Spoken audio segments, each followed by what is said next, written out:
has to say anything about the Dhamma theory. So I assume that either you have fully understood the topic, so everything is clear, or you are still in confusion. So yeah, I think whenever Atasara was trying to say something.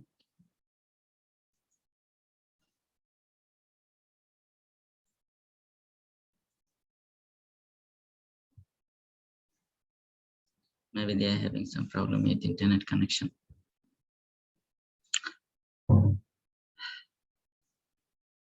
What about Venerable Indaka? Any question or any thoughts?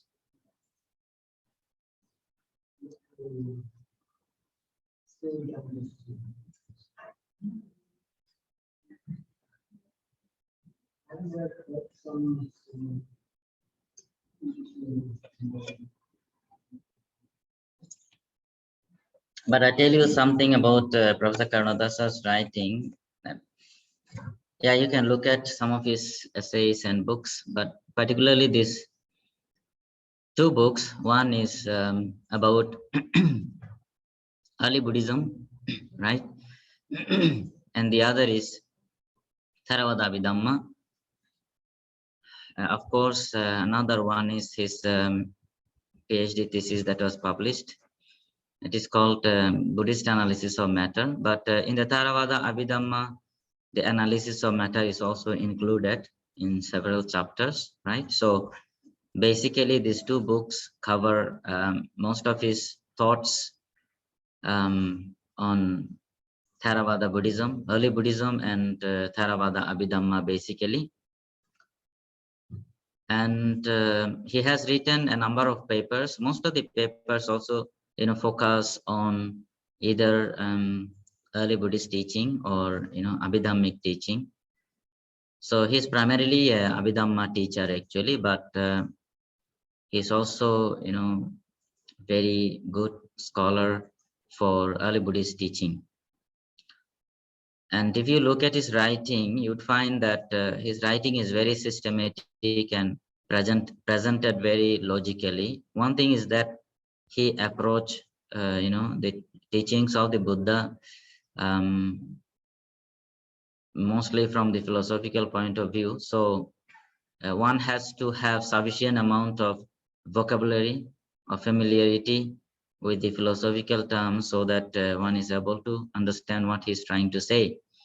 The other is that the presentation is so on point that you have to be really mindful when reading his books or reading his essays, because every sentence and every paragraph is connected to the following one.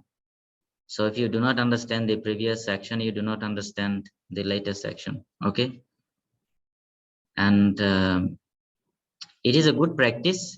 I would suggest all of you to look at his books, his essays, select at least a few essays and try to read them carefully, try to understand them and make notes.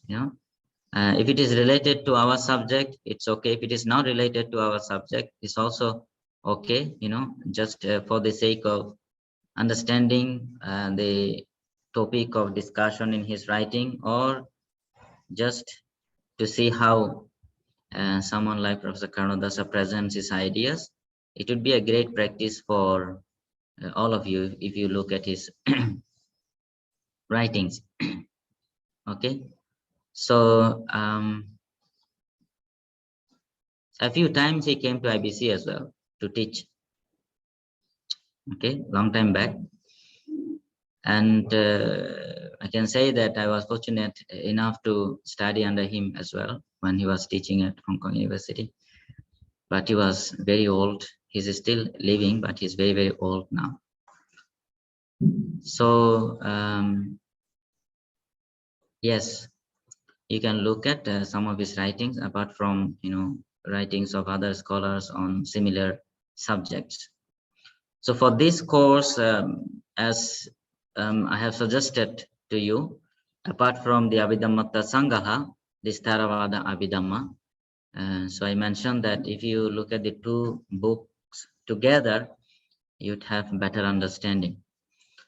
If you just look at the Abhidhammata Sangaha alone, you can have some understanding, because the Abhidhammata Sangaha contains not just, a translation of this manual called Abhidhammata Sangaha, but it provides explanation with regard to the teachings presented in the Abhidhammata Sangaha. So that means from the commentarial text, the authors who have translated this text provided explanation based on commentarial exposition. Okay.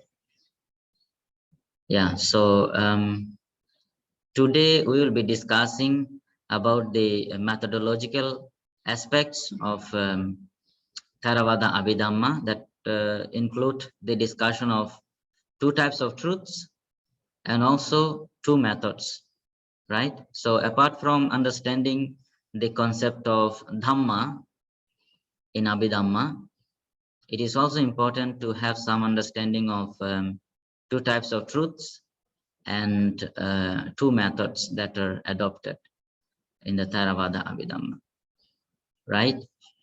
And I think if you look at the Professor Karunadasa's book, there is a section that that is concerned with designation, right? Panyati.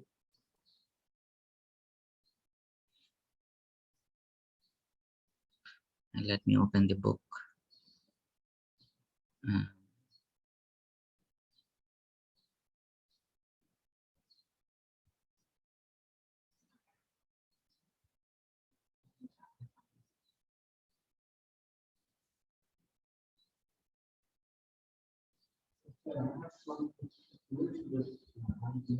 I'm not entirely sure whether it's all that.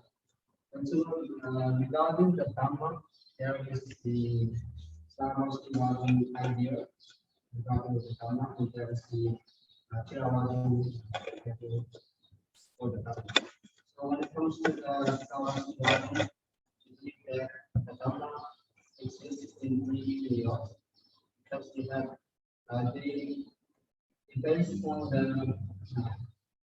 existing of future, and then we come to the idea of the present, and then based on that present, we also postulate that there must be the idea of past.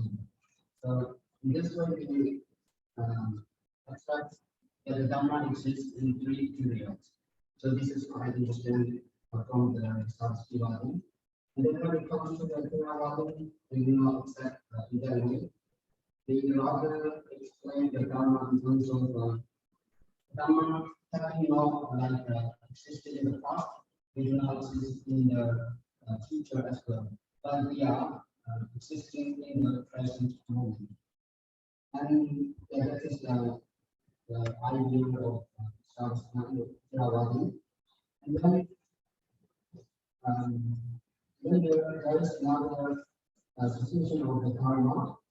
Like the Dhamma is neither part or a whole or entity, but they are multiplicity of factors which are connected to each other, but they are still divisible, and they are still they are cooperating to form a kind of concept of section. So this is the definition of Dhamma that I understand. Why the Dhamma is not taught? Because if we accept the Dhamma as the thought, that leads us to the idea of pluralism. And then if we accept the idea of Dhamma as a whole, that leads us to the idea of monism. And Monism. Monism. And if we accept the Dhamma as an entity, since they are in the output sense, they are new. So if we based on that and then accept the Dhamma as entity, then that's the danger of the swabhava. That's why the Dhamma is not part, it's not whole, it's not entity. But we are kind of a range of factors which come to form a kind of Yeah, that is a good understanding of the Dhamma, what you have been saying. But there is slight difference between the concept of Dhamma in Sarvastivada Abhidhamma and Theravada Abhidhamma. There are some similarities, there are some differences as well. Yeah, how the sound comes out of violin. Because in that sound, other than picture, for example, there is another feeling system sound. Yeah. And there is also like, but only when someone plays the guitar, and then the recognitions come, and then the sound of the guitar. Right. Right. So, what is the confusion exactly?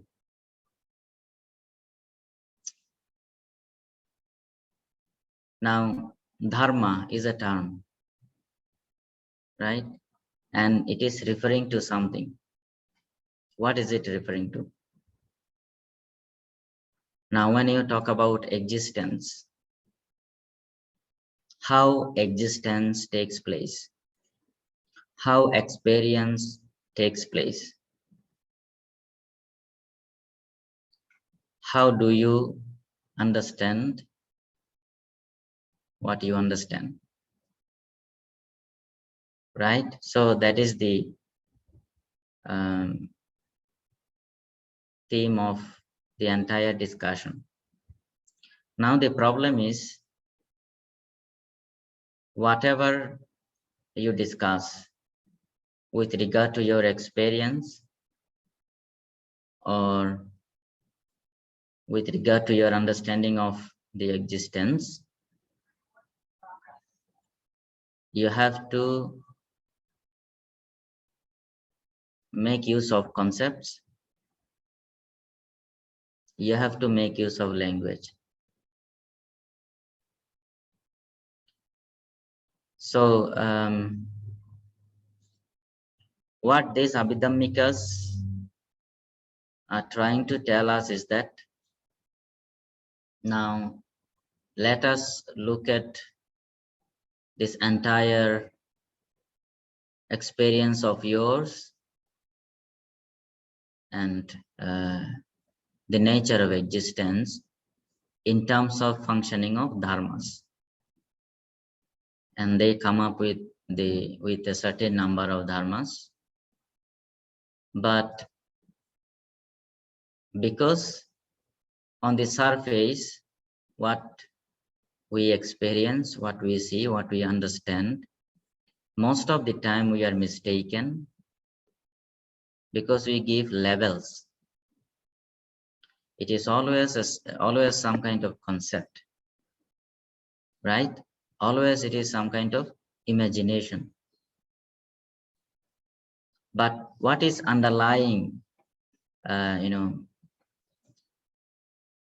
beyond all this imagination and concepts, what is the underlying truth?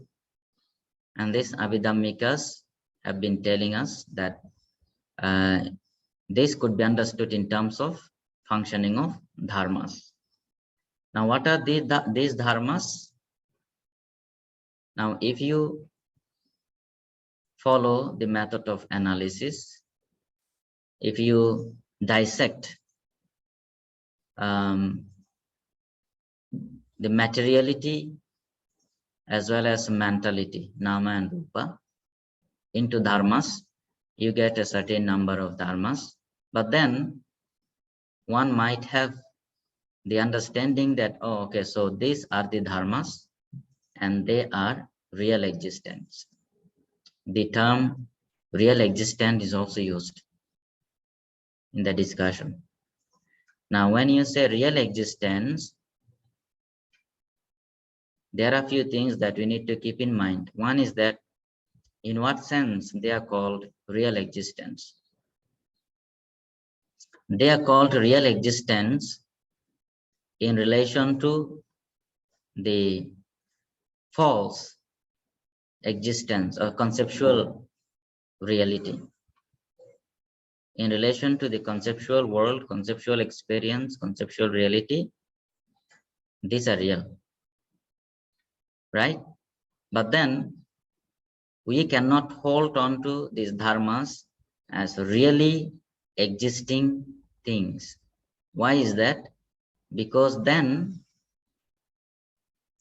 we are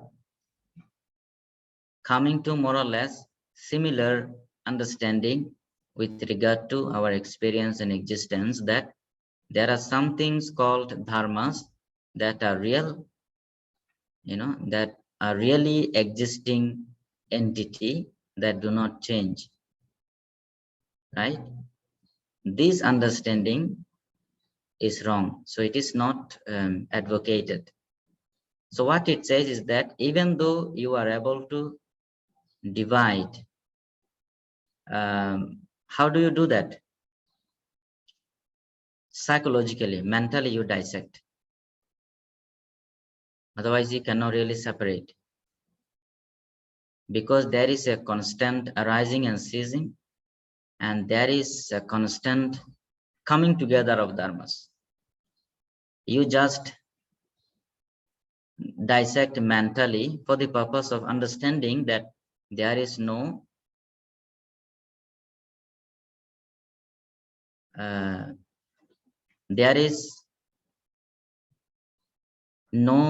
single entity that exists permanently. So basically, to clarify or to make clear the concept of soullessness, right? Yeah, so that is understood. But then you come to this only through analysis, and then you have to look into the synthesizing aspect of it, because these dharmas do not exist separately, independently. They do not have independent existence.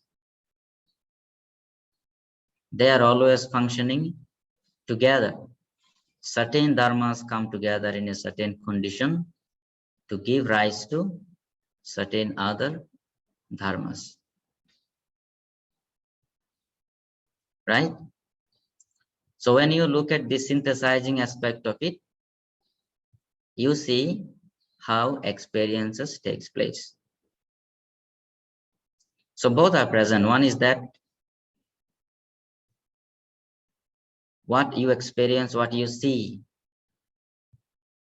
generally on the conceptual level, they are also right, they are also accurate. Normally they are regarded as conventional truth.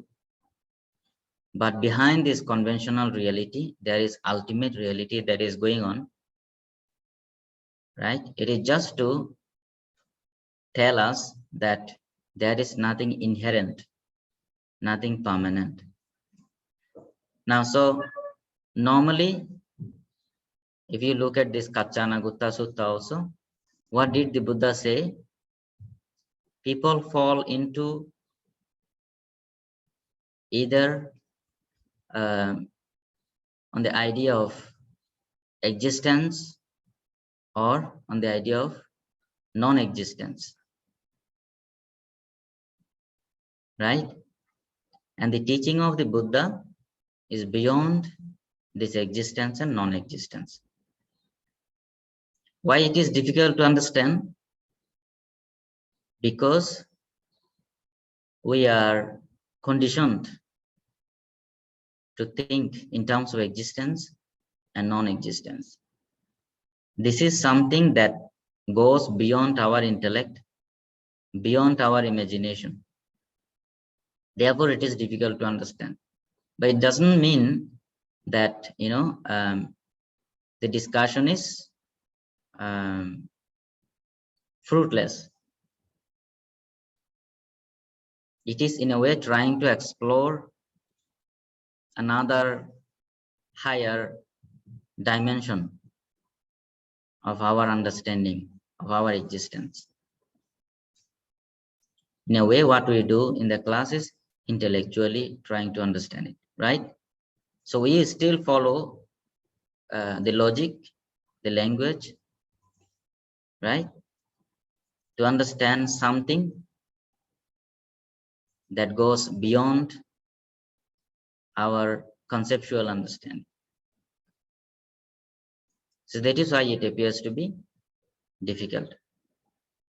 So the purpose of this Dharma theory is to show two things. First of all, how everything is taking place as it is taking place, right? It looks very much real, and that is on one level is true. On the other hand, how all this is an illusion, because there is no self-existing entity. These two things. Now, if you say that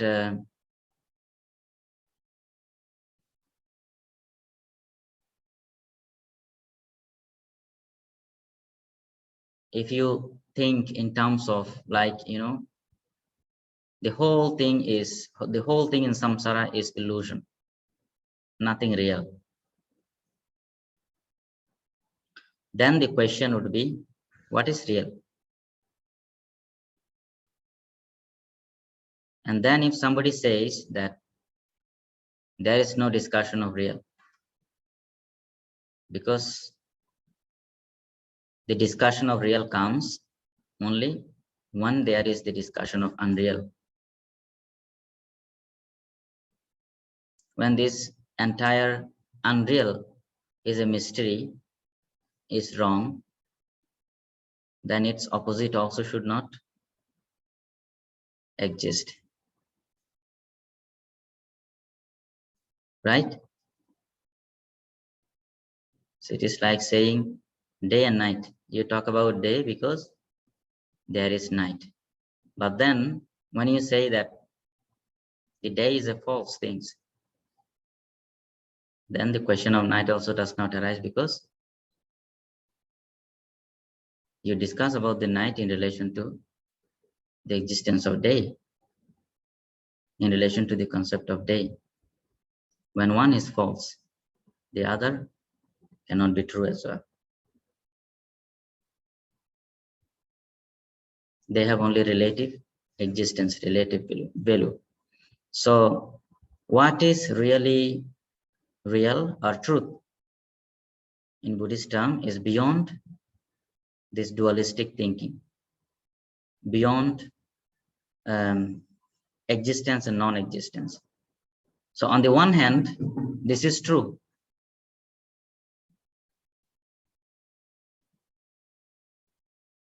But it is false only on the basis that we think of this reality as real existence. On that basis, it is false. The play is true. The drama is true. The underneath reality is not there. So that is why you see that when there is a discussion of enlightened beings, when it is said that the enlightened beings, Arahants, Buddhas, Bodhisattvas, they make use of the terms, they make use of everything, the worldly things, without being attached to any of the things, because there is nothing to attach. On the other hand, for the Putujjana, for the common worldlings, this entire illusion becomes true. So therefore, our pain is true, our happiness is also true, right?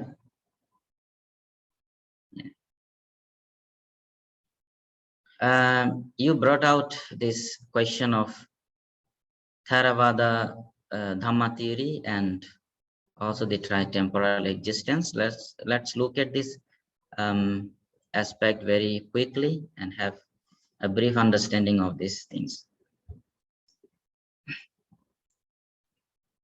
Let's look at this passage first. So this is another doctrinal controversy the Dharma theory gave rise to. That is whether the Dhammas exist in the three divisions of time. So as you have pointed out, in the Sarvastivadi Abhidhamma theory, they believe in the existence of dharmas in three periods of time, and they provide some logic behind their concept that when you talk about, for example, karma, how do you perform karma? How does this karmic force sustain within you in your stream of consciousness? And then how does it ripen and give rise to result? If there is no continuity, if there is no connection between past, present, and future, at the moment of doing the karma, it should be completed. Then and there, it should not continue. None of its force, or how do you say, trait, should continue.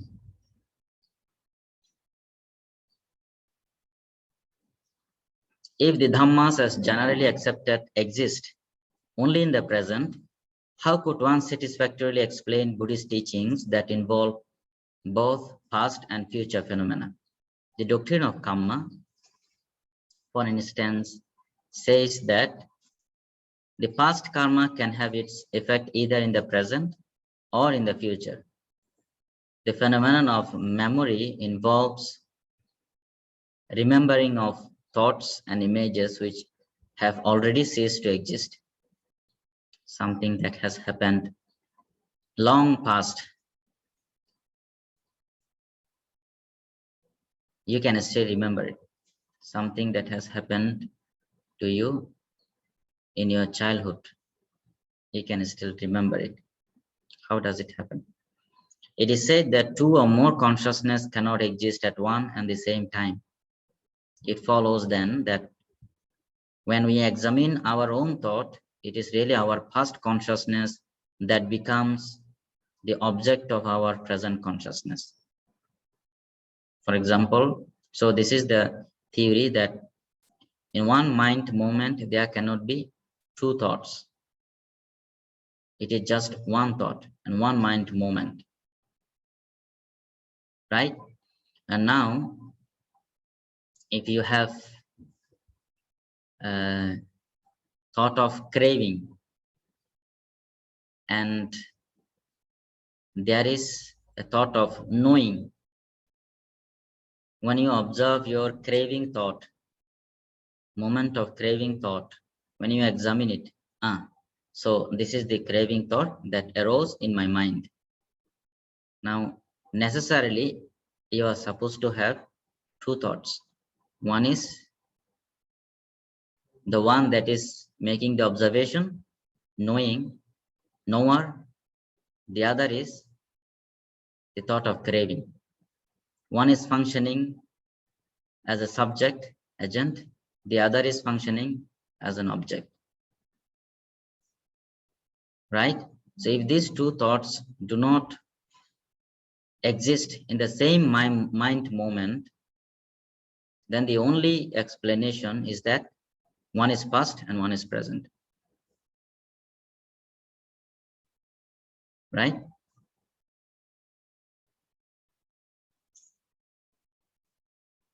It follows then that when we examine our own thought, it is really our past consciousness that becomes the object of our present consciousness. The same consciousness cannot examine itself, just as a fingertip that can touch many a thing cannot touch itself. So a fingertip can touch so many things, but it cannot touch itself. It is like the eyes also. With your eyes, you can see so many things, but it cannot see itself. The same consciousness cannot examine itself, just as a fingertip that can touch many a thing cannot touch itself. It is said that one who has developed the faculty of retrospective cognition, Pubenivasa can recall one's past births and how does it take place. Another case in point is the theory of cognition. An instance of cognition requires a series of thought moments to culminate in full cognition. Accordingly, if both mind and matter are of equal duration, it follows that the object of perception is always inferred and not directly perceived. For when the cognitive process culminates in full cognition, the original sense datum which has impinged on the sense organ has already ceased to exist. In view of this and other Buddhist doctrines which involve both past and future phenomena, it came to be speculated whether the past and future dharmas too do really exist in some kind of manner. Now, this is another example given in relation to the existence of dharmas in different moments. It is said that if both mental moment and material moment exist just a single moment, their duration of moment is the same, then if with my indriyas, sense faculties, I experience anything external, any object, sense objects, I'm not going to have a direct perception. It is not possible. Why? For example, if and of course, you need to have some idea of this cognitive process. Bhavanga Chitta, cognitive process, it takes a certain time, right? From the beginning of your, how do you say it?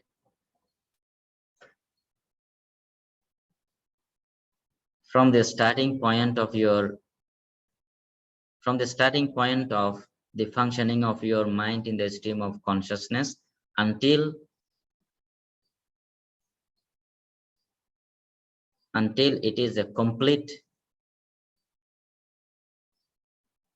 moment of knowing.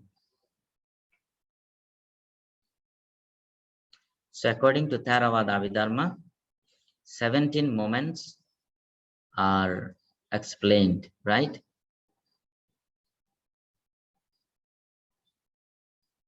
From your mind getting vibration or becoming awake until having a full cognition of a certain object. So the confusion here is that if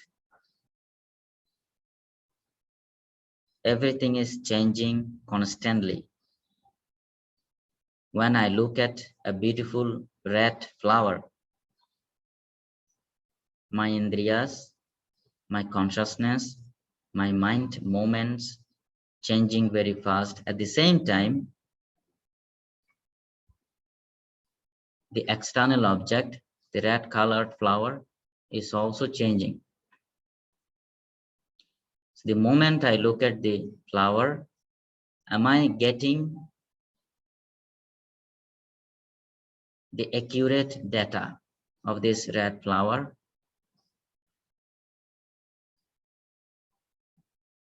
Do I have a direct cognition of it? It is not possible because my thought moment is changing. The external object is also changing. The communication is not taking place at the same moment. It is always it is always taking several moments. And when there is a discussion of several moments, the kind of data I am getting is not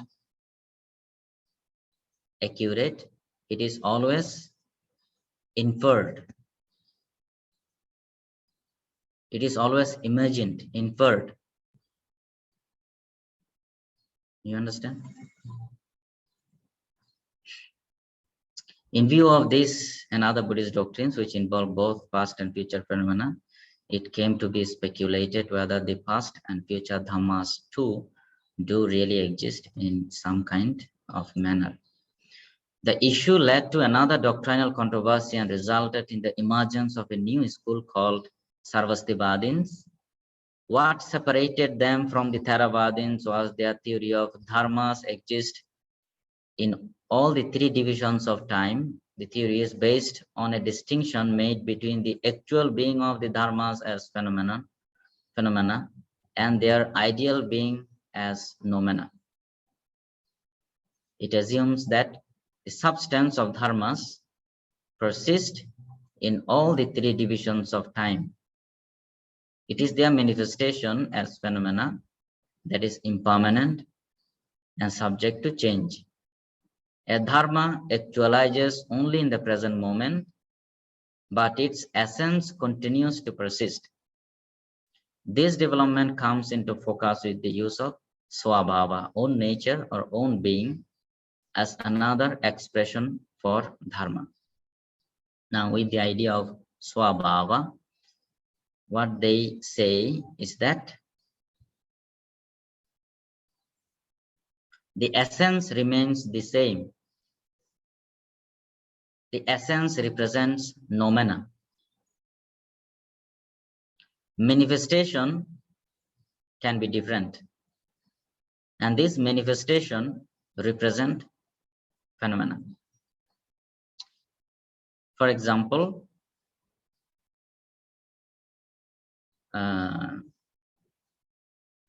you have a lump of gold.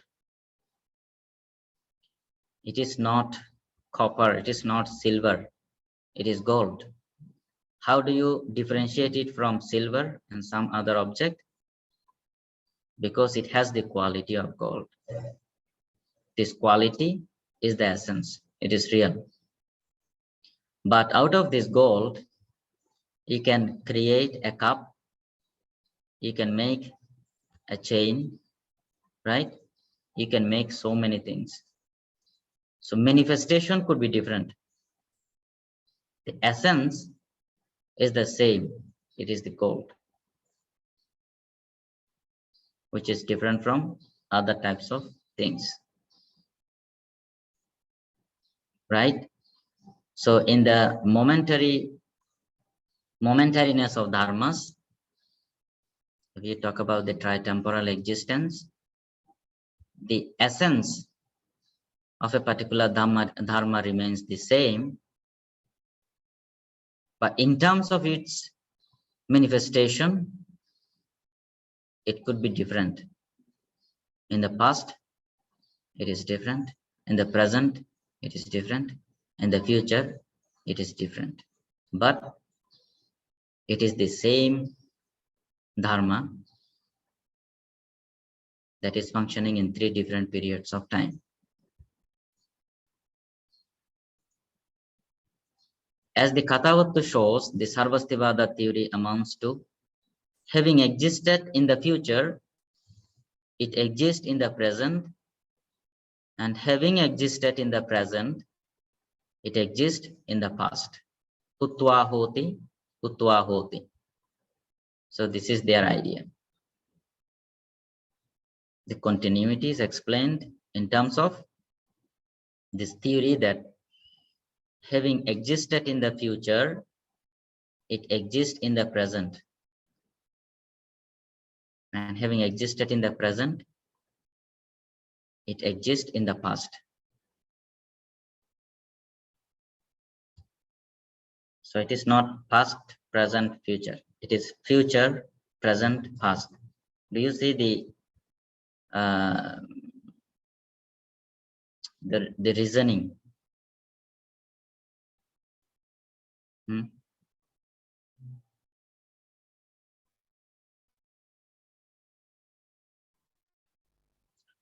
It is the discussion focuses on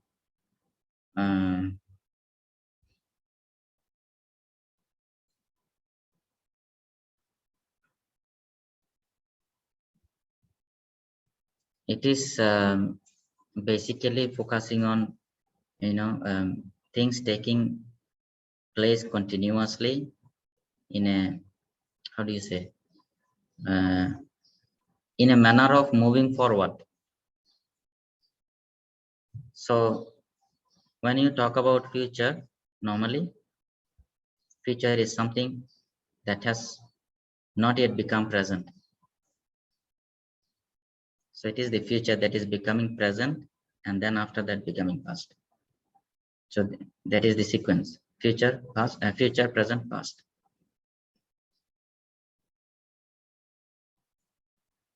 Normally, we tend to think past, present, and future, right?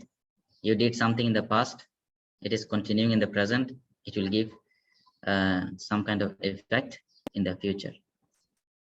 But here the discussion is my every next moment is future, that is becoming present, and then after that becoming past, continuously, constantly. Do you get it? Yeah. The transition is from future existence to present existence, and from present existence to past existence. The Theravada position amounts to having not been, they come into being. After having been, they cease to be. Ahutva sambonti, hutva pativenti. Here the transition, if it could be called so, is from non-existence to existence and from existence to non-existence. So there is a conceptual difference here. Just look at this paragraph very carefully. The example of violin. You have a violin, a pair of string, and something to, I don't know how to say, touch the screen in a certain way so that you can create a sound. Then the question is the sound in this little thing or in the string or in the entire structure of violin? So previously not being present, the sound come into being when all these things take place in a certain way, certain manner. After the sound is produced, it gets lost again. So ahutva sambonti hutva pativanti. This is the Theravadin idea as it is presented here. So this is the distinction between the Sarvastivadin idea of Dharma and Theravadin idea of Dharma. As the Pali commentators elaborate on this theme, when a Dhamma arises in the present moment, it is not the case that its future own being becomes manifest in the present. Now this is the idea of Sarvastivadin, of course. It is not present in the Theravada Abhidhamma. When it ceases to be, it is not the case that its own nature continues to persist in the past. There is no store, sannidhi, from which they come, and there is no receptacle, sannichaya, to which they go. So how does Theravada tradition talk about continuity, momentary existence?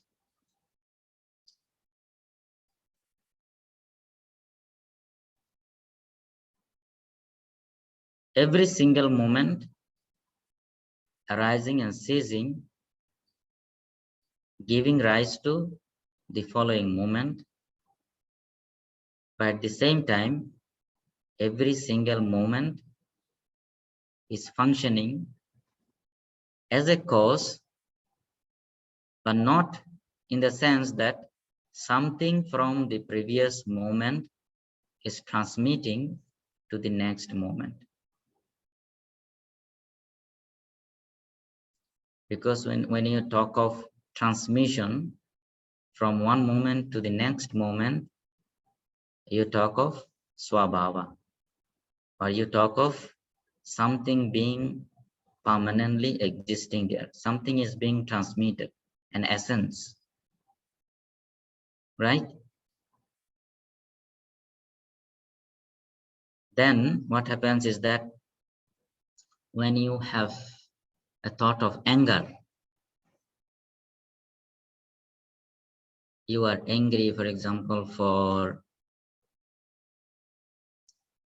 1 minute 29 seconds. Okay.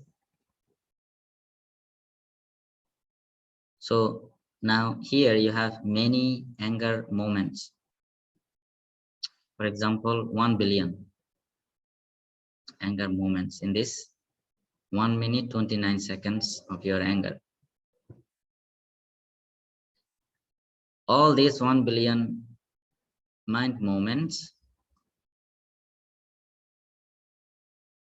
that represent the mode of your anger, you cannot say that in all these moments the same anger is being persistent or continuing. In every single moment, even though you can say that it is all these are moments of anger, but every single moment functioning as cause for the next moment. Same anger is not being transmitted, but one mind moment of anger is becoming a cause for giving rise to the next moment of anger. Therefore, in all these 1 billion mind moments, you are angry for 1 minute 29 seconds. That is the understanding. I don't know if it makes sense.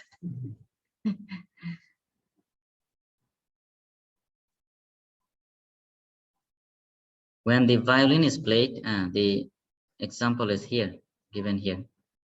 So runs the illustration. The sound that arises does not come from a pre-existing store, and when it disappears, it does not go to any of the directions or sub-directions to be deposited.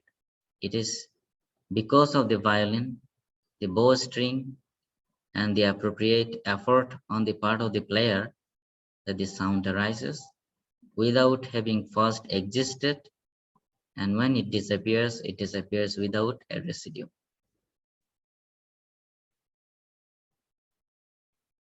In the case of Dhammas, one cannot speak of an arrival, agamana, or a departure, nigamana, because they have no existence either before their appearance or after their disappearance.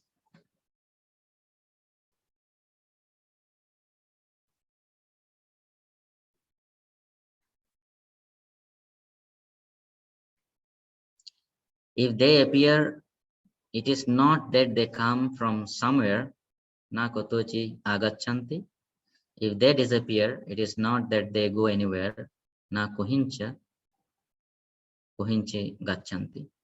With no pre-existence, Pubbanta, and post-existence, Aparanta, they have their existence only in the present, and that too in dependence on conditions.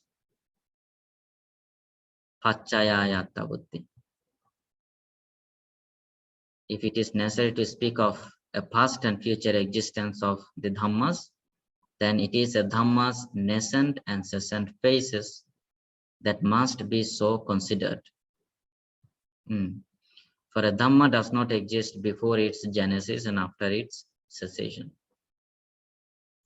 An Abhidhamma manual adds that if anything can be predicated of the past and the future Dhammas, it is none other than their absolute non-existence, sabbena sabbang natti.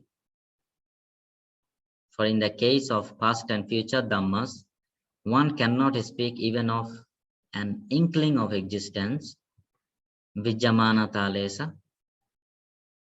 Each temporal division is devoid, sunya, of the other two and distinct, vivitta, from one another. So this is basically the distinction between the Dhamma theory and Theravada Abhidhamma and Theravada Abhidhamma. I hope it is clear now.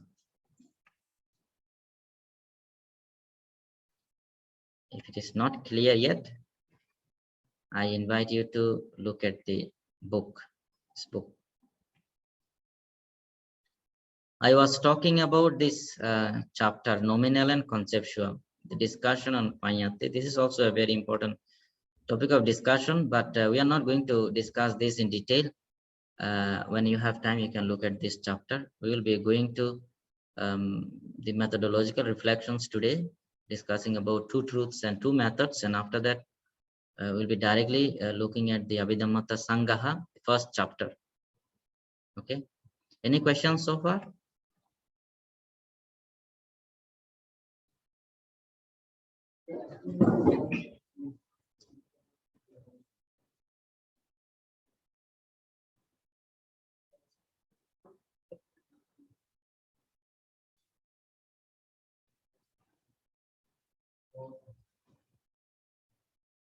Because that is how things are taking place. Yes, your existence is always in continuation. Future.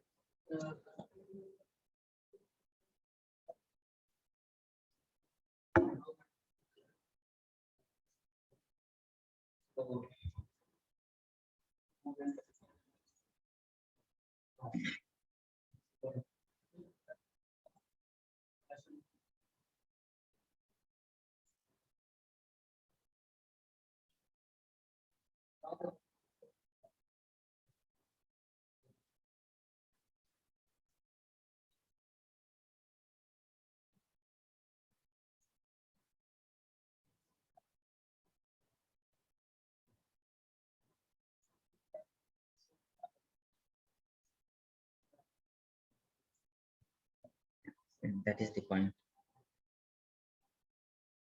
That is their viewpoint. That is yeah. Something is there. That is becoming, that is manifesting as present now and becoming past.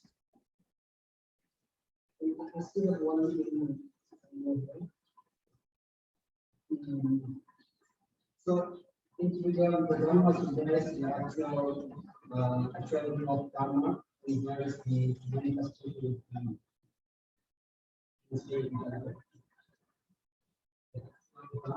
That represent essence.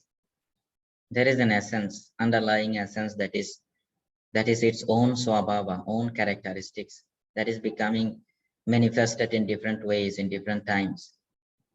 That is the understanding. Sarvastivadina Abhidhamma.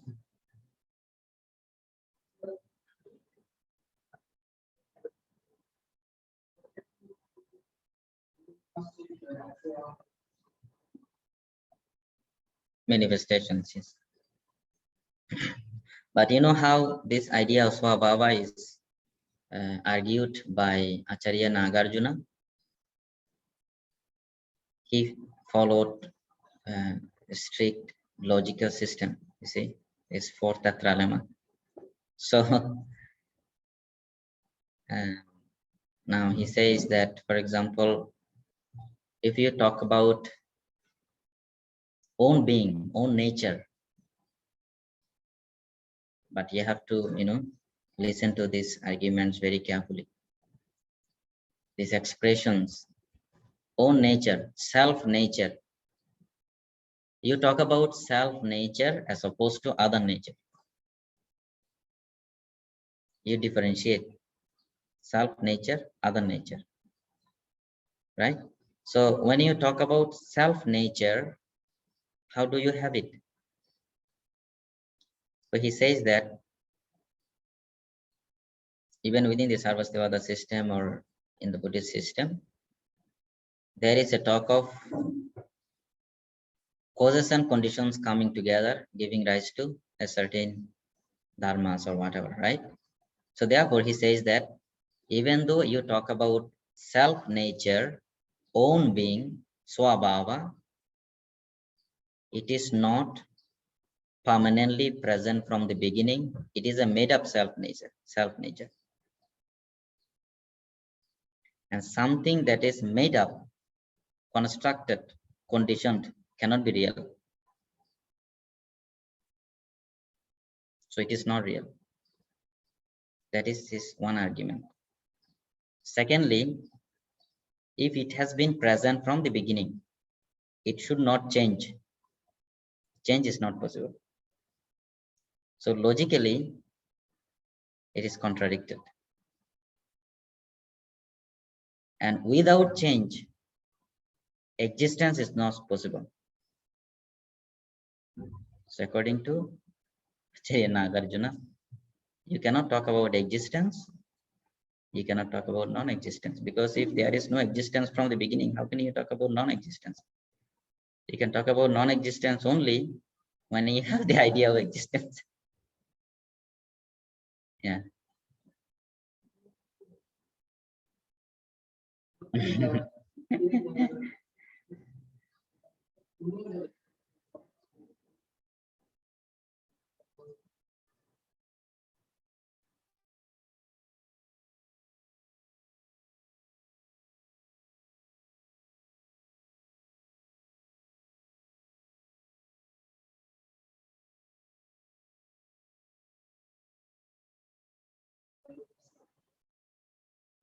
So when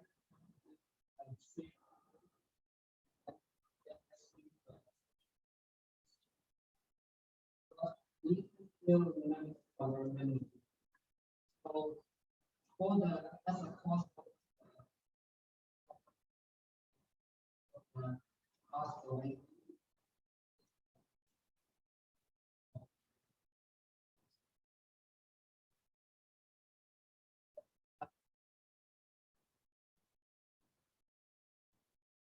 even we stop higher stop. Women still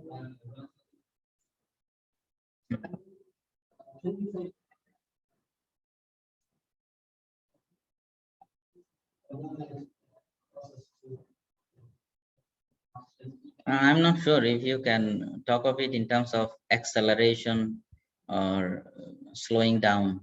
I think it is going on its own way. So I don't know if you can really talk about it. The acceleration of cognitive process or slowing down of cognitive process. You can talk about these things only, I think, in terms of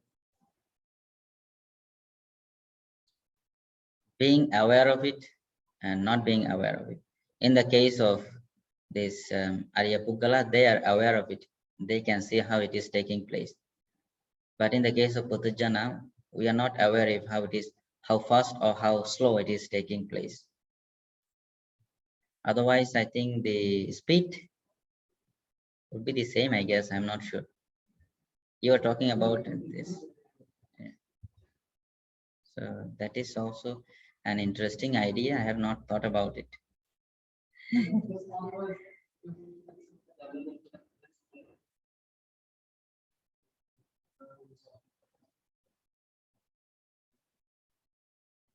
Now, this process will continue, no? I mean, if it, imagine what would happen if it stops.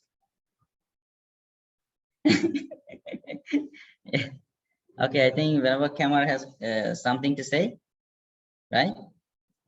Yes, I think so. Okay. I would like to ask, like, existence. So I think existence, so according to Buddhism, we can accept existence as a why exists, but not permanent. Is okay. Yeah. So like, and also we have three things like is continue in a why, but it exists in a why. In a void. Yeah, a short time, I mean, in a why. It's like a bubble. Yeah. Bubble. right?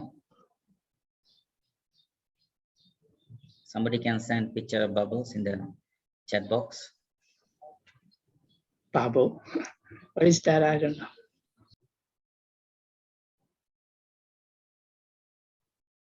Yeah. Any other remark? What is your understanding? What is your question or confusion?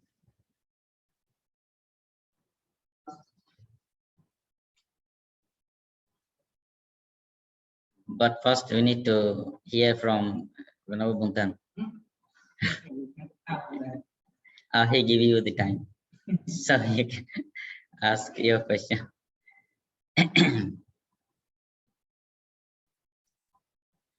If not, we are going to continue with today's lecture.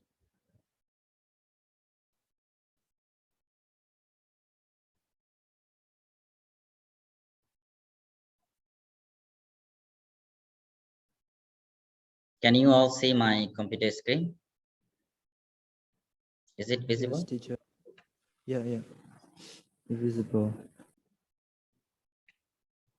Yes, so today we'll be talking about some methodological reflections in the Theravada Abhidhamma. As I mentioned, we'll focus on these two truths and two methods. So when we talk about two truths, I think you have fairly good idea about these two truths.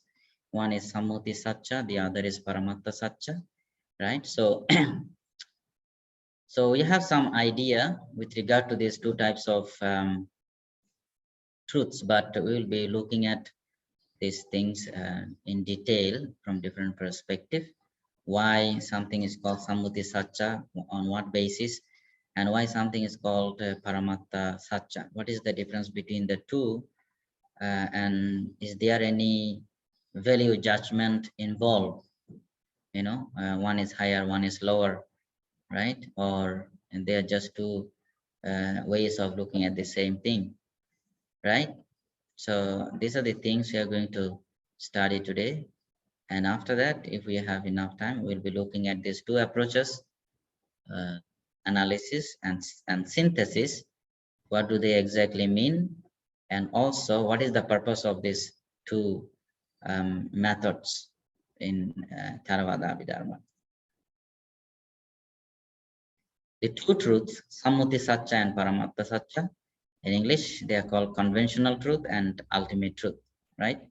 Primarily Abhidhammic innovation, but suttas are the basis. So even though you have the discussion of conventional truth and ultimate truth in the Abhidhamma, but this explanation of these two truths in the Abhidhamma developed from the presentation of teachings in the Suttanta. So that is the understanding here. Because in the Suttanta, you have similar categories in the presentation of teachings in terms of Nitatta and Nayatta, right? So Nitatta means meaning drawn out to be taken as they stand as explicit and definite statements, direct teaching. Nayatta means meaning to be drawn out indirect.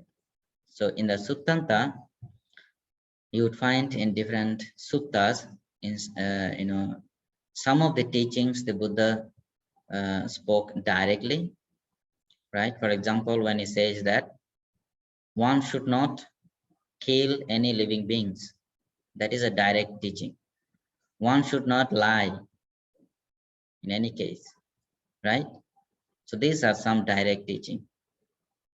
You do not have to imagine, you do not have to be confused with regard to these teachings. They are direct statement. Okay, so you have the understanding of lying, not lying. So when he says one should not lie, that means one should be truthful, right? Nayatta means meaning to be drawn out. So sometimes he spoke something and probably with a simile, metaphor to convey a certain meaning, right? Can you think of any example?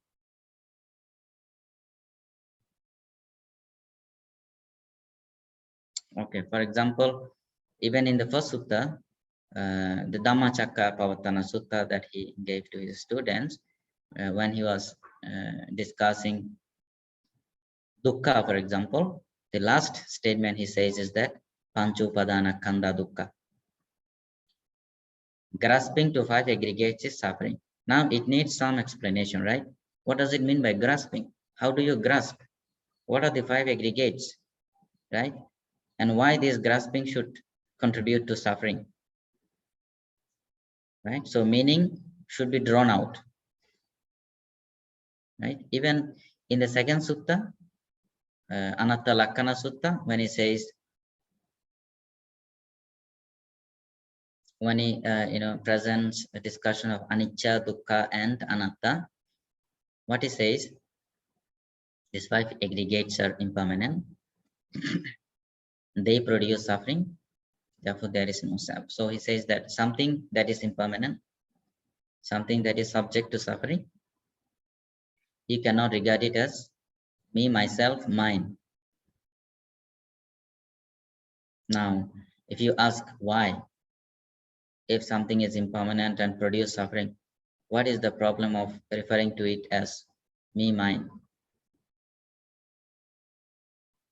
So you need to have some reflection on these teachings to have complete meaning of the teaching. The reasoning is that if something is permanent, it should not change. It should be under one's own control. But it is not possible. Therefore, there is suffering.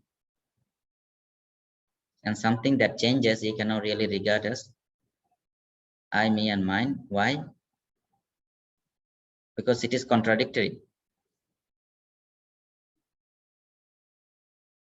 Right? There is a contradiction between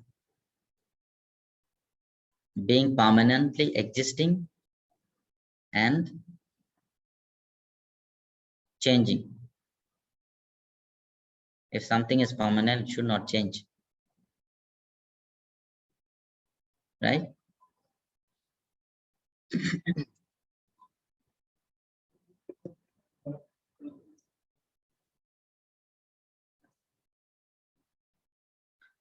Not all the time. Metaphors are given to clarify a certain teaching. Okay, I give you other example. When there is a discussion of jhanic experience, normally how the jhanic experiences are explained, there are five characteristics, right? What are those? Pitaka, Vichara, Piti, Sukha, Ekaggata. That is the characteristics of first jhana. And then what is the characteristic of second jhana? Piti, Sukha, Ekaggata. And then after that, Sukha and Ekaggata. After that, Ekaggata and Upekha, I think, right? Yeah. So now the characteristics of these jhanas is that they are accompanied by happiness, bliss, right? Until the fourth jhana, when you have ekaggata, one-pointedness of mind, and upekha, equanimity. Now this equanimity in a way represents a higher form of bliss, right? You are in a blissful state, not in a suffering state. But somebody who does not experience jhana, how do you explain that person the experience of jhana? Now, when such a person asks a question with regard to the experience of jhana, the Buddha says that Buddha gives similes and examples, metaphors. So one of the similes he gave is when somebody is crossing a dry land for many days without food and water. He is so exhausted, he cannot even move 1 inch. And at that time, after many days, he gets some fresh water and some good food. What kind of happiness he would feel, he would experience. So this is a simile. This is an example the Buddha gave to make people understand what kind of happiness you would feel in the jhana. Another example given is that if somebody,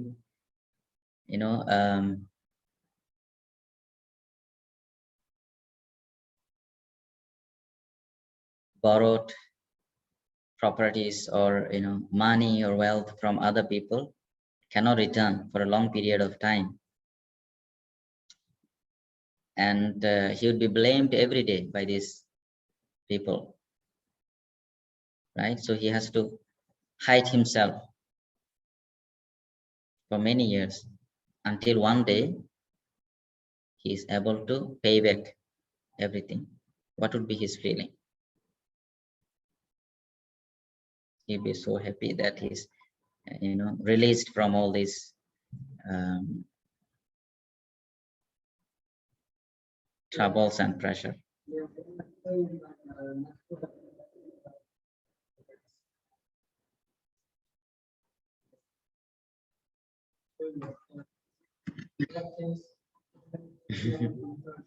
Right. True. So that also can be counted as niyatta, because there, when the Buddha says that if you are really following the path of practice, you should be able to kill your parents. So it does not mean that you go and kill your parents. So father and mother are represented differently there as craving and what is that, anger or something? I don't know. Ignorance. Yeah. So these are regarded as parents in different contexts. So yes, that's right. Importance of understanding the distinction between the two truths. Why it is important? Now, this you can find in the suttas. It says that Dve me bhikkhave tathagatang abbachikanti katame dve yocha nayatang sutantang nitatto suttanto dipanti yocha nitatang sutantang nayato suttanto dipanti suttanto dipanti ime ko bhikkhave dve tathagatang abbachikanti iti. Dve me bhikkhave tathagatang na abbachikanti katame dve yocha nayatang sutantang nayato suttanto dipanti yocha nitatang sutantang nitato suttanto dipeti. Ime ko bhikkhave dve tathagatang na abbachikanti iti. So the second passage is exactly opposite of the first passage. So what it says is that this is of course in the sutta, and here is the discussion of nitatta and nayatta, direct and indirect teaching. Teaching whose meaning is direct and clear, and teachings whose meaning is to be drawn out, not clear. So it says that it is very important to understand the distinction between the two. Why? Because the Buddha says that if you present something which is nayatta as nitatta, and something that is nitatta as nayatta, that amounts to misrepresentation of the teaching of the Buddha. So you do not want to do that. You do not want to misrepresent the teaching of the Buddha. By doing that, you accumulate akusala karma. It would be like, lying with regard to the teaching of the Buddha.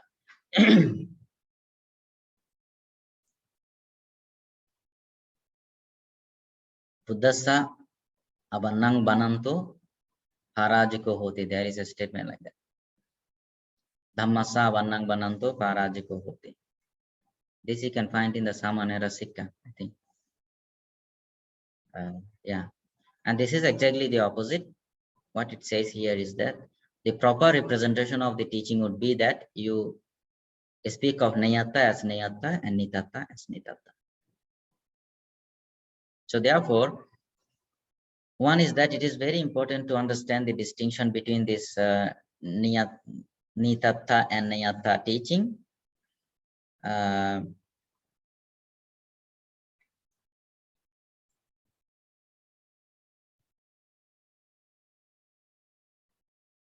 Which means that one has to be very careful when studying the teaching of the Buddha. Because if it is not clear to you at first, how are you going to speak of the teaching to others? Right? Yes.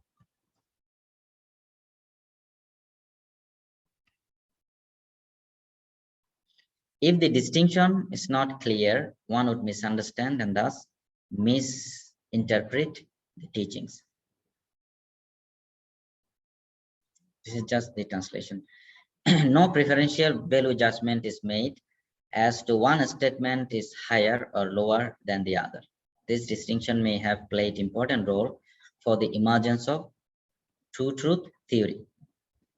Okay, so when you talk about Sammuti Satcha and Paramatta Satcha, it is said that this classification of true truths could have developed from this distinction between Nitatta and Nayatta teaching that is found in the Suttanta. So that is the idea. 4 kinds of knowledge in the Sangriti Sutta and the two truths. I think we can continue with this after the break. We can have a short break now for about 10 minutes.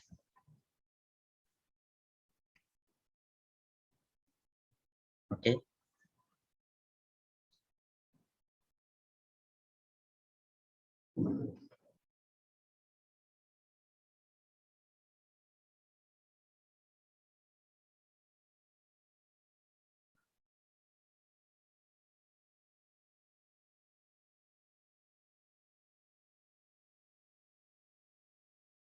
Okay, let us continue with the lecture.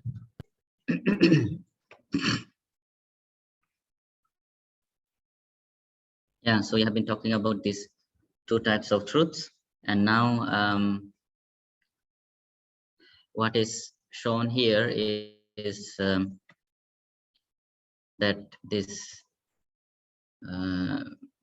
distinction between these 2 types of truths can be found in the suttas, and particularly here there is a presentation of the Sangriti Sutta. So the Sangriti Sutta provides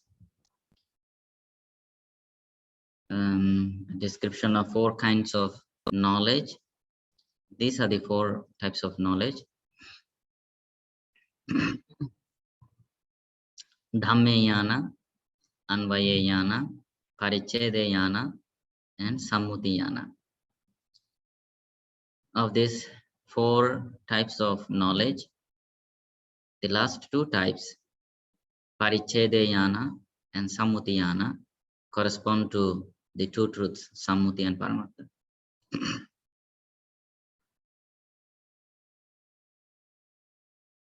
Parichedeyana correspond to the Paramatta Satcha, meaning obtained through analysis.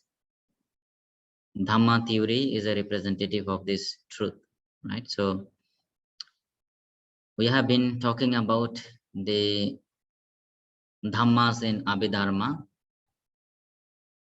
as basic factors, the fundamental constituents of existence.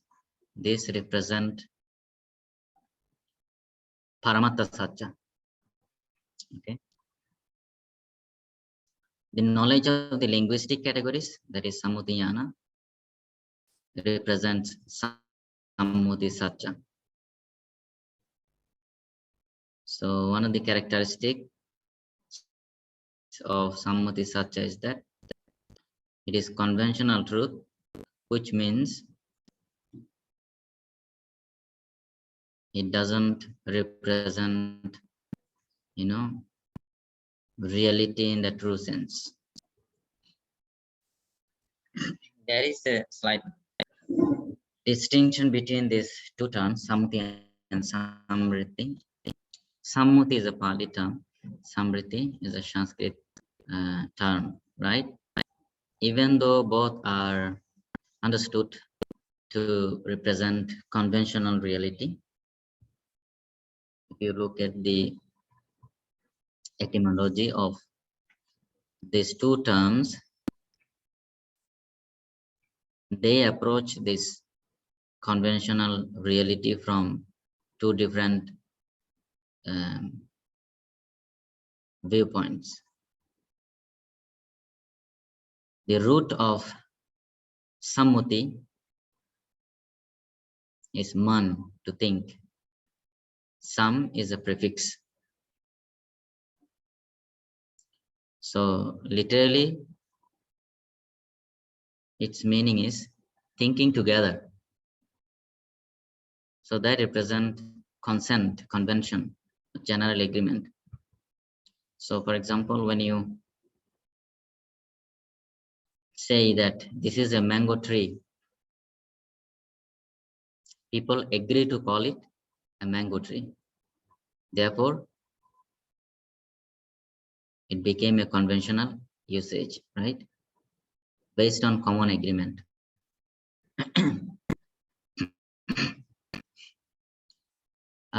On the other hand, Sangriti, the term Sangriti is from the root vri. It means to cover. Prefixed with sam, it means covering or concealing, concealment. So Sangriti in Sanskrit represent concealing. So when you use a term conventionally to refer to something, you are concealing its true meaning. True meaning, true nature is concealed. It is covered. So that is the understanding here. So Sammati Satya means truth based on convention or general agreement. And Sangriti Satya means concealed truth, or that which covers up the nature of things and makes them appear otherwise. It's like a mirage, right?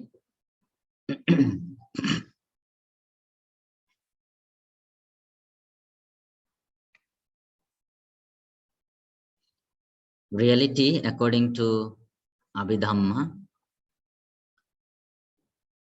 we have been talking about Dhammas in Abhidhamma, and now Sammuti and Paramatta Satya. When you talk about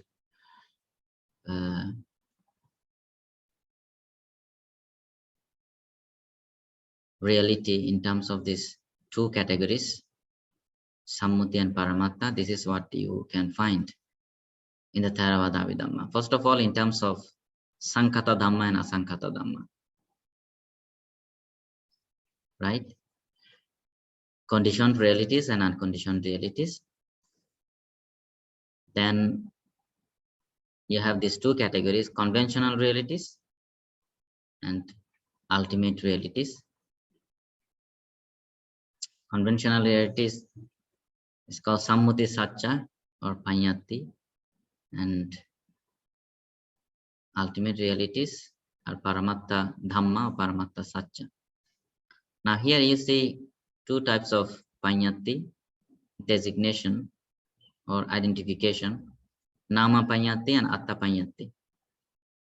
Nama Panyati means name of a thing, phenomena, person or being. So when you say tree, human being, animals, these are some term you use to refer to something. So these are names. Atta Panyati means the corresponding thing, the meaning that is represented by the name.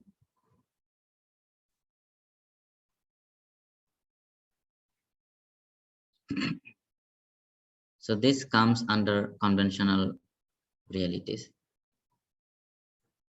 You have an expression, a name for something, to refer to something. So since it is generally agreed to call a mango tree, so whenever people speak of a mango tree, they understand that people are referring to a tree that bear mango fruits. So that is the external reality corresponding to this expression mango tree, right?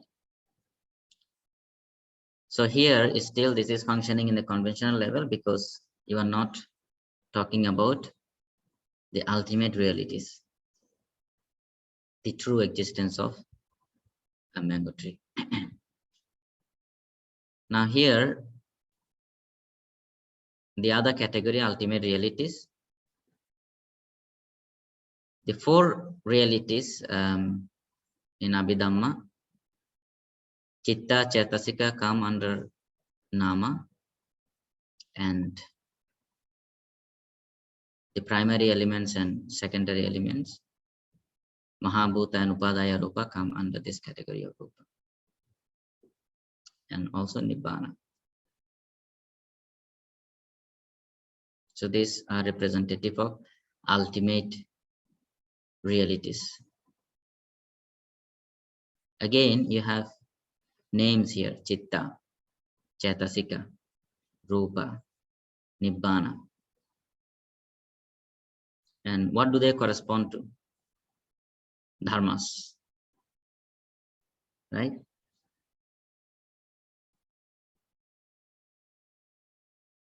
Okay, now with regard to this distinction between the two truths, I have quoted a few verses from Acharya Nagarjuna.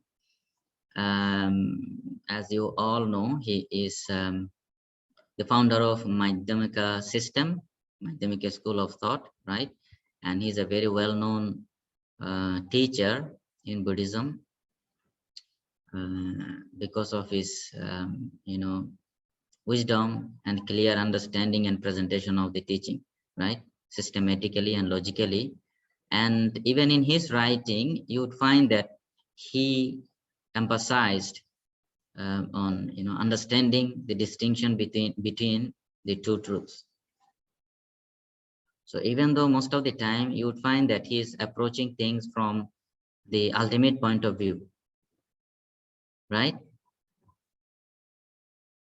But then this is a kind of a warning that he gives, that you have to be able to identify which is conventional truth and which is ultimate truth. Otherwise you would get confused. So it is very important to have a clear understanding of the distinction between these two types of truths. So what it says here, who can read Sanskrit?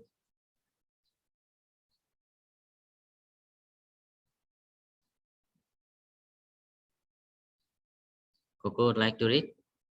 Okay, read out the Sanskrit verse.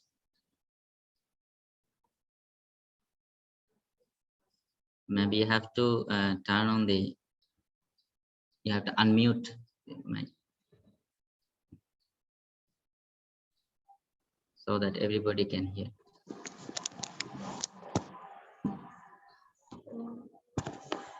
Dwa satya samuprasritya buddhanam dhammadeshana lokha samvriti satya cha paramattata.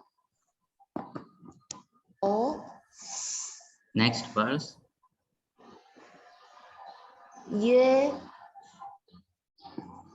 nyayo na vijananti vibhagam satya yo dvayoho te tattvam na vinyananti gambiram Buddha shasane Buddha Sasane. Okay. via vihara anasritya paramatto na deshati paramattam anagamya nivanam nadikam yate na samsarasya nivanam kanchi asti vesesanam na vi na nivanasya samsare kanchi asti vesesanam nivanasya chayo goti samsaranasya cha natayo andaram kanchi this I think less one R susikshamam api vidyate. Okay, good. Yeah. Now you have to mute your mic. Yeah. So these are the meanings here, English meanings.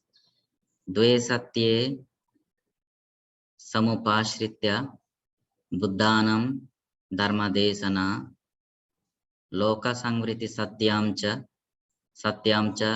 paramartataha.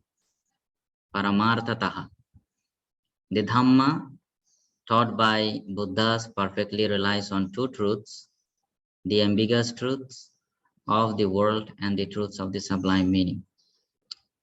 Is this a Chinese translation or the verse in Chinese or the translation?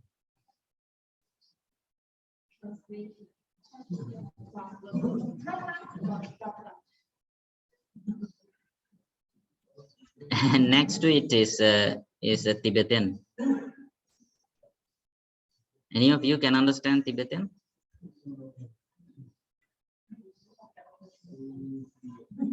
Maybe Kamyan can understand. Okay. Anyway, so this is the meaning here. So it says that the Buddha taught the Dharma relying on two truths, right? So he made use of these two truths.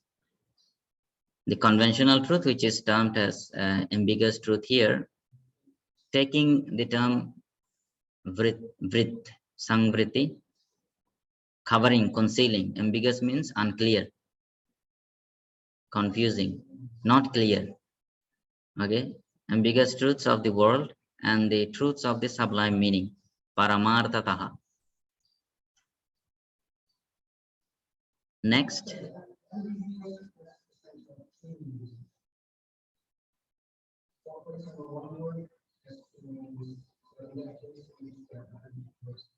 ambiguous means something that is not clear, because it can convey different meanings.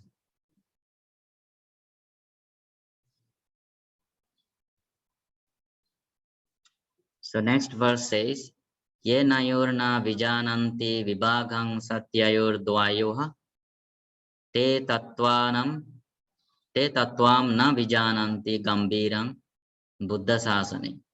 Those who do not understand the division into two truths cannot understand the profound reality of the Buddha's teaching. So this is very clear. Next verse, Vyavaharam anasritya paramartho na dashyate paramartham anagamya nirvanam na adigamyate. You see the relationship between the two truths. Without relying on conventions, the sublime meaning cannot be taught. Without understanding the sublime meaning, one will not attain nirvana. So there is a close connection between the two truths and then attainment of nirvana. Right?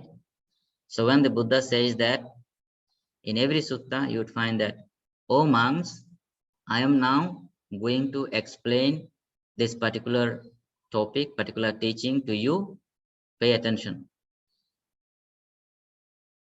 So when he refers to himself as I, he is not holding into the concept of I-ness. So, okay, so he is making use of conventional expressions to convey some teachings, so that by hearing that, the audience can proceed towards Paramatta Satya that would finally lead him to the attainment of Nirvana. Next verse says, Na samsarasya nirvana kimchit asti visesanam, na nirvanasya samsarat kimchit asti visheshanam. Samsara does not have the slightest distinction from nirvana. Nirvana does not have the slightest distinction from samsara. So, in other words, what you say Sammuti Satya is Paramatta Satya, what you say Paramatta Satya is Sammuti Satya. What you say Nirvana is samsara, what you say samsara is nirvana. It just depends on how you look at it.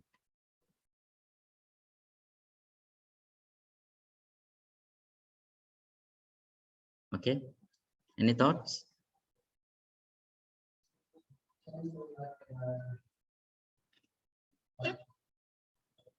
Yes. Ditti Vipallasa, true. But the biggest Ditti Vipallasa is Atma Drishti, view of self. Sakaya Ditti. Okay, next verse says, Nirvanasya cha ya koti koti samsaranasya cha na tayor antaram kinchit susukshmam api vidyate. Whatever is the end of nirvana, that is the end of samsara. There is not even a very subtle, slight distinction between the two. So you do not talk about going from samsara to nirvana. So in other words, you are already in nirvana.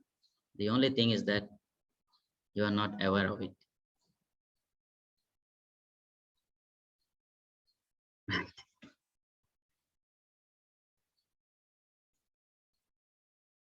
What do you want to say?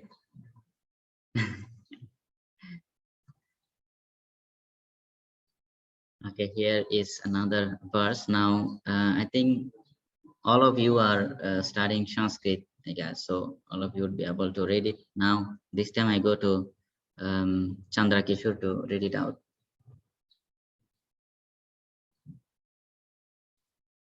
You'd like to unmute your mic?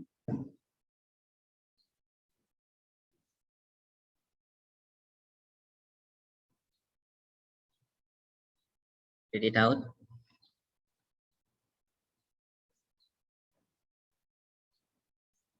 You have to speak loudly.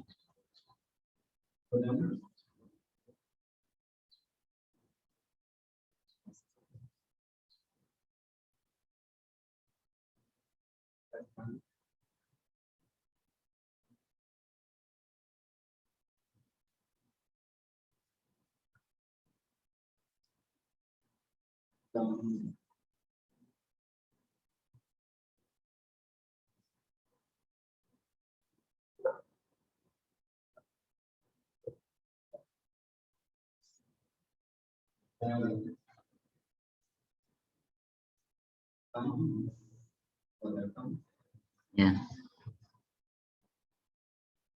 So this is the dedicatory verse in the Mula Madhyamika Karika.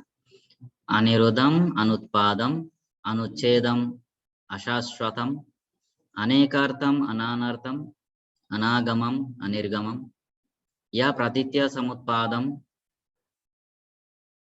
prapancho upashamam shivam deshayam asa sambuddhas tam bande vadatam varam. I prostrate to the youthful Manjushri. I bow down to the most sublime of speakers, the completely awakened one who taught contingency, no cessation, no birth, no annihilation, no permanence, no coming, no going, no difference, no identity to ease fixations. This translation appears to be quite complex. So in terms of 4 pairs of 8 negations, the teaching of the Buddha is expressed in this verse. So Acharya Nagarjuna is saying that Anirudham, Anutpadam, Anuchedam, Ashashvatam, Anekartam, Ananartam, Anagamam, Anirgamam. These are 8 expressions, 4 pairs of 8 expressions. Anirudham, not cessation. Anutpadam, not arising, right? Anuchedam,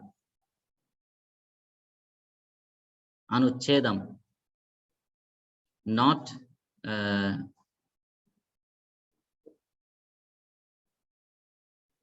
annihilation. Ashashvatam, not permanent. Anekartam, not many. Ananartam,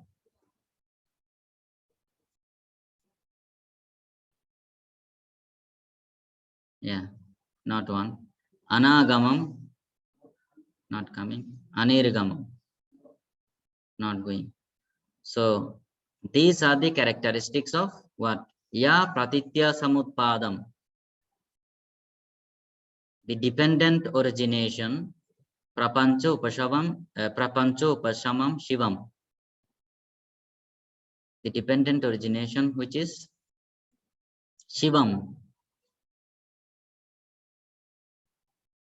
appeased or peaceful, prapancho upashamam, because it is devoid of prapancha. What is the English term for prapancha? Proliferation is proliferation. Desayamasa sambuddhas tang vande vadatang varam.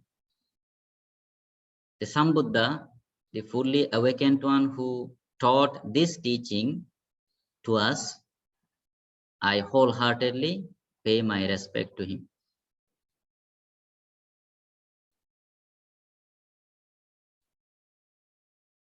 So what you see here is that the same, no distinction between samsara and nirvana. And that represent 2 truths together, that represent dependent origination, and that is characterized as without any kind of proliferation.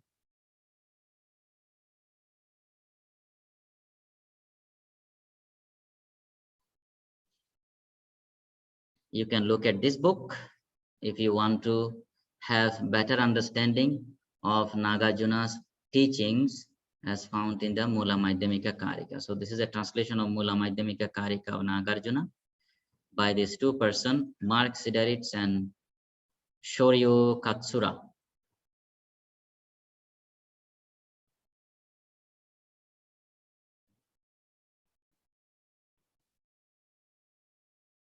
I see. Okay, now commentators citing suttas in support of the double truth. So in the Pali commentarial literature, the commentators are also giving importance to these 2 truths from different perspectives. Now let us look at their exposition on these 2 truths. Dve sacchani akkhasi sambuddho vadatang varo sammuting paramattancha tatiyang na upalabhati. So in the Anguttara Nikaya Atthakatha, it says that the Buddha speaks of 2 truths, conventional and ultimate truth. A third one does not exist.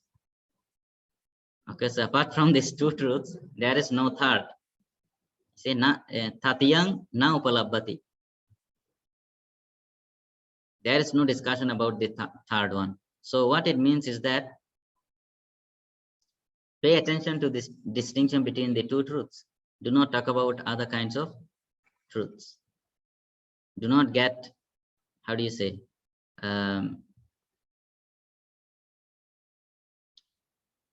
get astray from this discussion of 2 truths. Next verse says, Sanketa vachanang satyam, loka sammuti karana, paramatta vachanang satyam, dhammanang bhuta karana. And this is from the same text. Statements referring to convention-based things, that is Sanketa, are valid because they are based on common agreement.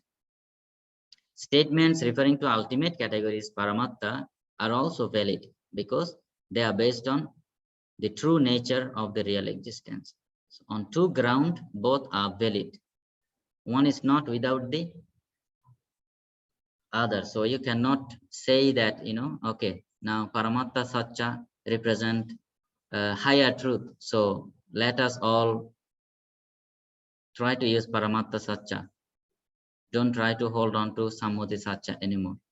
So from today onwards, we will be talking in terms of dharmas. When you are angry, I would say that 29 dharmas are functioning. They are of angry nature, right? When you are hungry, you would say that, you would not say that I'm hungry. You would say that my 5 aggregates are hungry, especially the fire element, right, is not in control.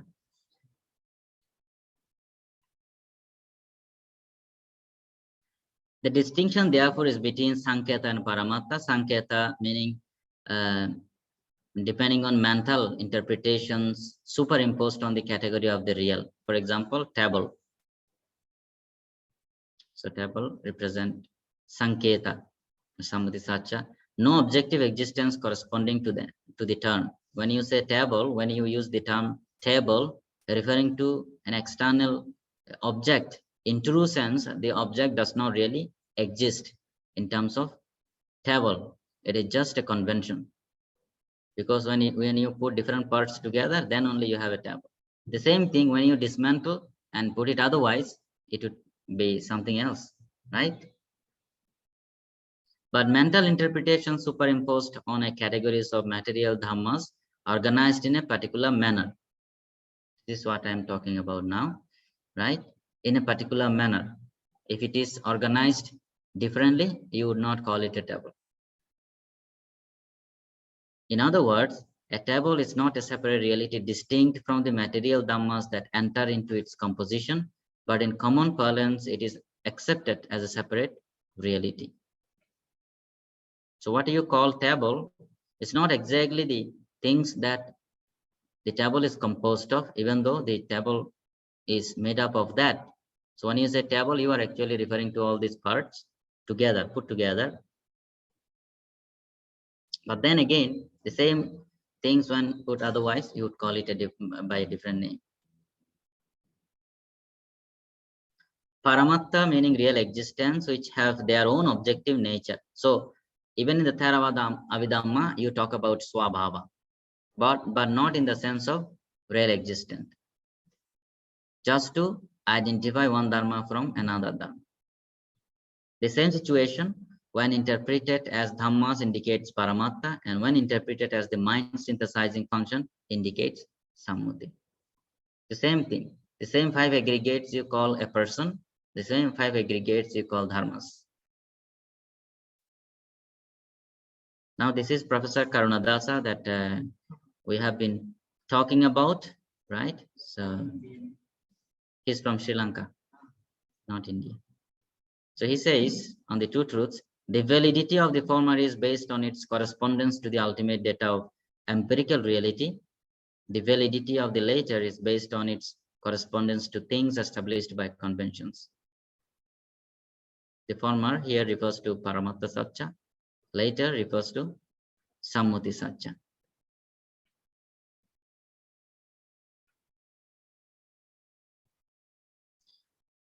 The double truth explained in Sarvastivada Abhidhamma, how it is explained in the Sarvastivada Abhidhamma. For example, in the Abhidharma Kosha Vashya, if the notion of a thing disappears, na pravartati, when it is physically reduced into pieces, then that particular thing exists relatively. For example, a jar or a pitcher.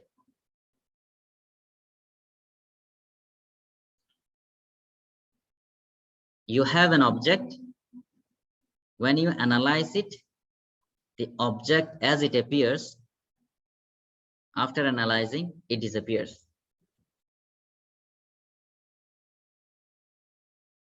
Reduced into pieces, which means that that particular thing exists relatively. Hence, it represents Samriti Sat. Again, if the same thing happens when analyzed by mind, thoughts, for example. Here, the example given is of water. How do you divide water?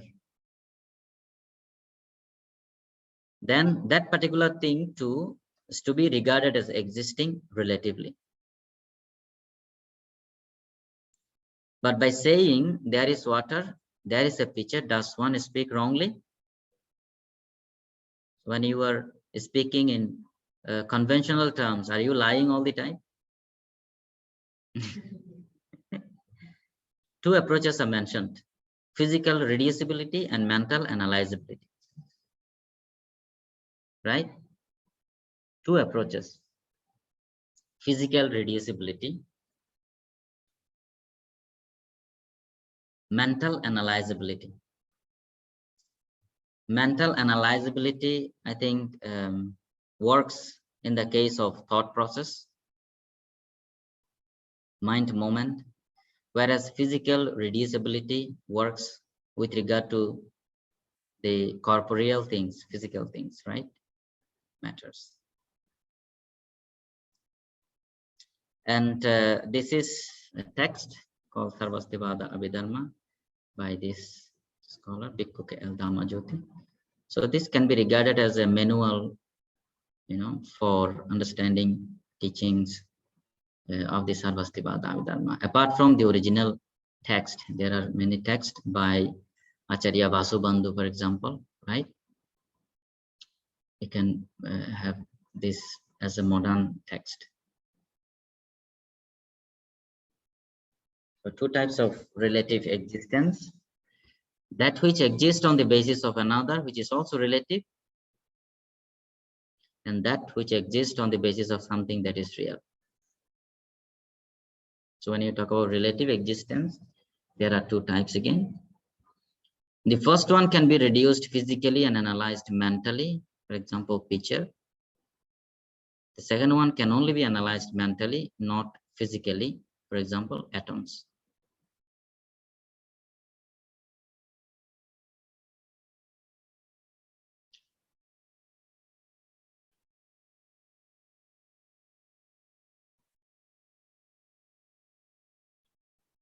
Can atoms exist independently? No, right? No, I think no. So therefore, you can only analyze mentally, because their separate existence is not possible. In other words, that which exists in a number of objects, dravya, is samriti. That which exists in a single object is paramartha. A thing in sangriti loses its original name when analyzed, but not a paramartha. A legitimate question could be, are the two truths coordinate, or is one truth higher than the other in the sense that it is more valid? With this, we are going to end our class today. We have some more time. If you have any question or remark to make on today's discussion or earlier discussion, you can, put forward your remarks.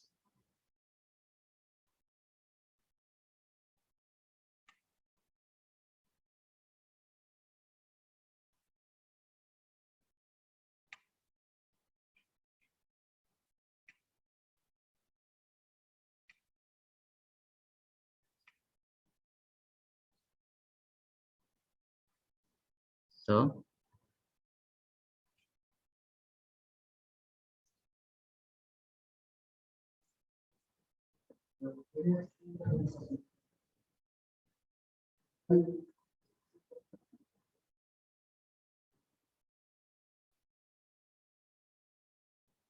What? Two of them?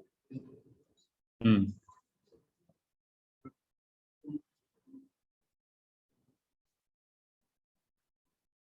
You mean the 4 kinds of knowledge that are discussed in the Sangriti Sutta?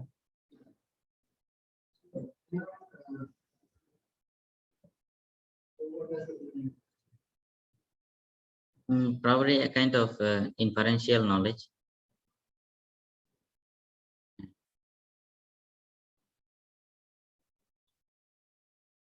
Yeah, indirect in a sense, inferential.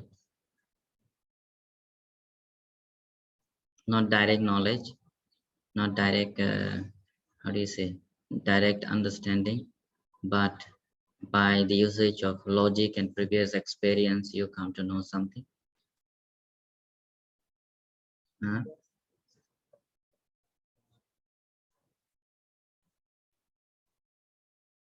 In a way, yes.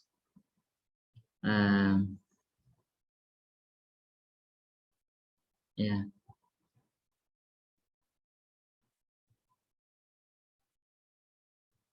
I hope you have been working on your essay as well. Now, I find that some of you, most of you actually, are not taking this seriously. You need to really read some part of the reading that is given to you and write a short summary. I don't understand the difficulty. What is the difficulty?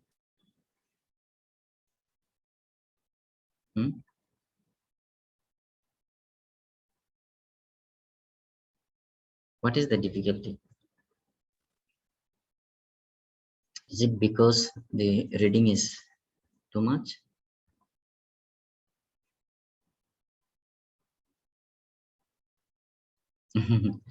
Atoms are touchable. How do you touch them? Atoms. In a way, touchable because you are full of atoms.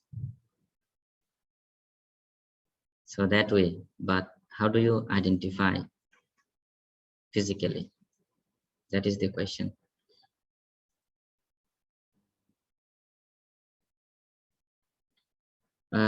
Yeah, so the difficulty may be because the reading is too much, right?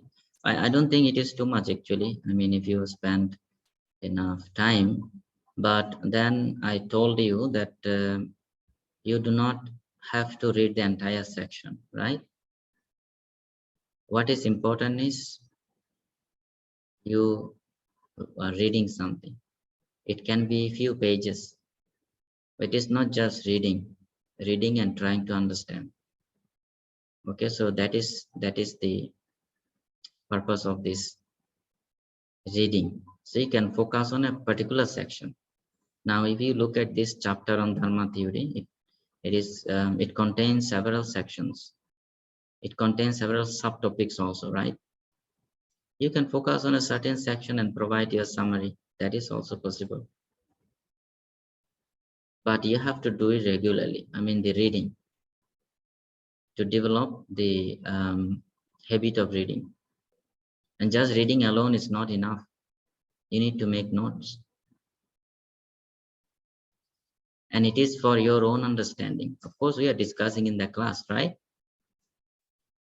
But if you are not reading or not discussing, not making notes, it will not remain in your memory.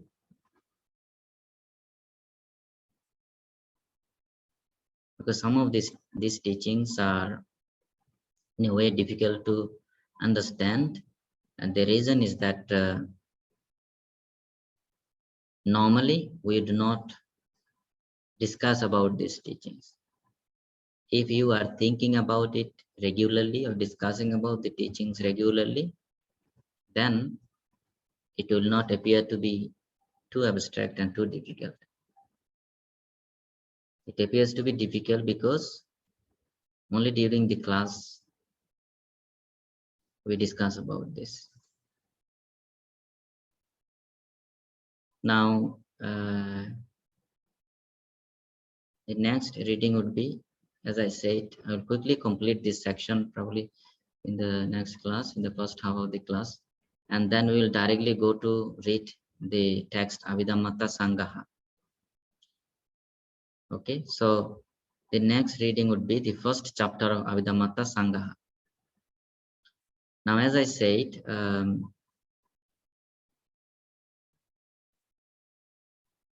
for a better understanding,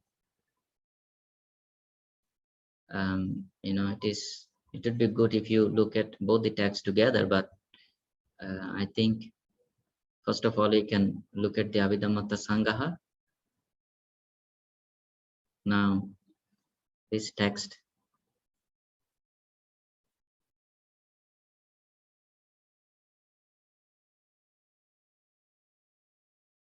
there are different views on true truth, adhere to all of them. Views on true truth.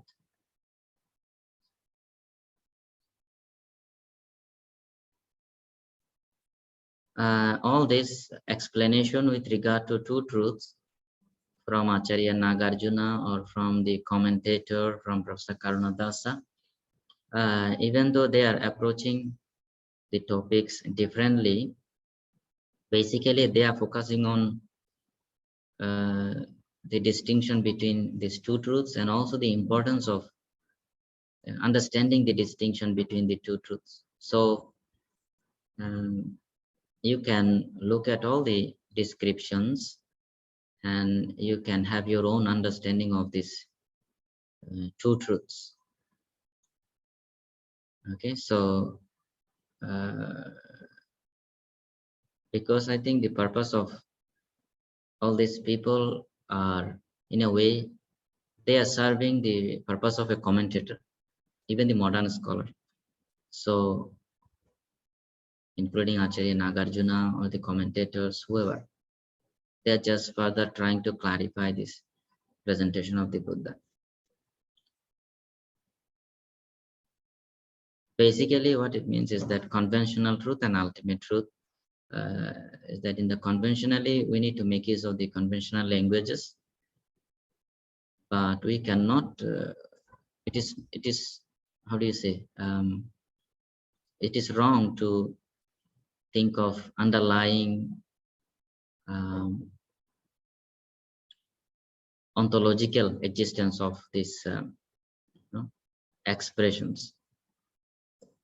Right? So that is the understanding. So all these explanations are to clarify this distinction between the two truths. Okay, now I was talking about this book Abhidhamma Sangaha, right? So this is the first chapter. Now this chapter, yes, starting from 23rd, page number 23rd, because this is 24th, right? So from 23rd until 75. So this is a quite long reading. So you do not have to read it all because we will be reading. The idea is that, first of all, if you read earlier in the class, we can proceed faster. So this is our main text. We have to start reading it because this is an authentic text. From this text, we can understand how Abhidharma teachings are presented in the Theravada Abhidhamma literature. Professor Y. Karunadasa's text can be taken as a supplementary text because he makes things clearer in that text. Okay, so the first priority is this text. So ideally, the reading is from page 23 to page 75, but you do not have to read the entire section, the entire chapter in one go. in one sitting. Okay. And I think if you have some time, some of you may form some kind of group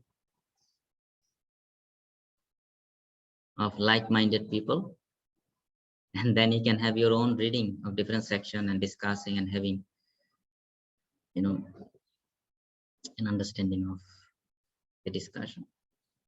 So it would be easier for you to write your summary also.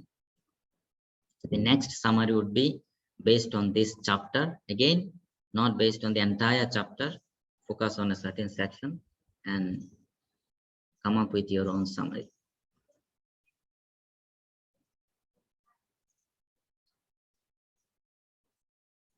Starting from today, you have 2 weeks time. First chapter of this text. Okay, then if there is no other question or remark, that's all for today. Okay. Thank you very much for joining the class. Teacher. See you next week.